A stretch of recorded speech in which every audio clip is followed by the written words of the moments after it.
بسم اللہ الرحمن الرحیم۔ السلام علیکم ناظرین محترم، سیرت النبی صلی اللہ علیہ وآلہ وسلم کے سلسلے کی نئی قسط کے ساتھ حاضر خدمت ہیں۔ ناظرین کرام، آج کی اس قسط میں ہم واقعہ شق صدر آپ کی خدمت میں پیش کریں گے۔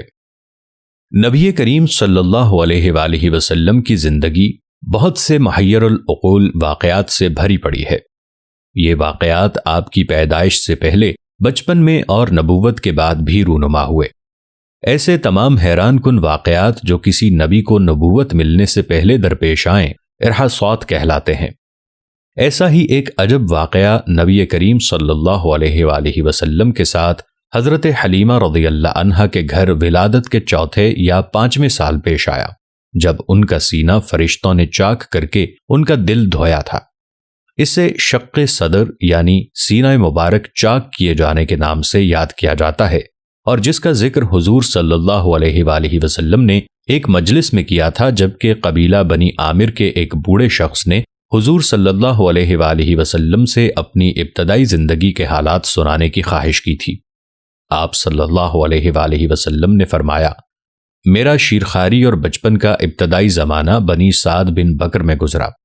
ایک دن میں اپنے ہم عمروں کے ساتھ کھیل رہا تھا کہ سفید پوش آدمیوں یعنی فرشتوں کی ایک ٹولی نے، جن کے ہاتھوں میں سونے کی تھالی میں زمزم کی برف بھری تھی، مجھے پکڑ لیا۔ میرے ساتھی ڈر کر بھاگ گئے۔ انہوں نے مجھے زمین پر لٹایا اور میرے سینے یا پیٹ کے اندرونی اجزاء نکال کر زمزم کی برف کے پانی سے اچھی طرح دھویا اور پھر اپنی جگہ رکھ دیا۔ یہ منظر میں اپنی آنکھوں سے دیکھ رہا تھا۔ دوسرے نے میرے سینے میں ہاتھ ڈالا اور دل کو نکالا اور اس سے ایک لوتھڑا نکال کر فرمایا، یہ تم سے شیطان کا حصہ ہے۔ پھر دل کو سونے کی طشت میں زمزم کی برف کے پانی سے دھویا۔ پھر اپنے ہاتھ کو فضا میں بلند کیا تو اچانک ایک نور کی مہر اس کے ہاتھوں میں آ گئی۔ اس نے مہر دل پر لگائی تو وہ نور سے بھر گیا۔ پھر دل کو جوڑ کر اپنے مقام پر رکھ دیا۔ اب تیسرے نے سینے سے ناف تک ہاتھ پھیرا تو زخم مندمل ہو گیا۔ میں اٹھ کھڑا ہوا تو تینوں نے باری باری مجھے سینے سے لگایا اور میری پیشانی پر بوسہ دیا۔ آپ صلی اللہ علیہ وآلہ وسلم کے دودھ شریک بھائی نے یہ منظر دیکھا تو دوڑ کر اپنے والدین کو اطلاع دی کہ کچھ سفید پوش آدمیوں نے میرے قریشی بھائی کا پیٹ چاک کر دیا ہے۔ یہ سنتے ہی وہ فوراً وہاں گئے اور دیکھا کہ بچے کے چہرے کا رنگ فق ہے۔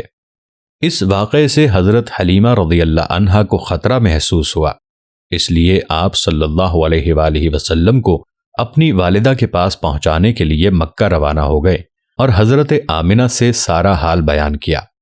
یہ سن کر حضرت آمنہ نے فرمایا کہ گھبرانے کی کوئی بات نہیں، خدا کی قسم اس پر آسیب کا کوئی اثر نہ ہوگا، بلکہ یہ بچہ تو بڑی شان والا ہے۔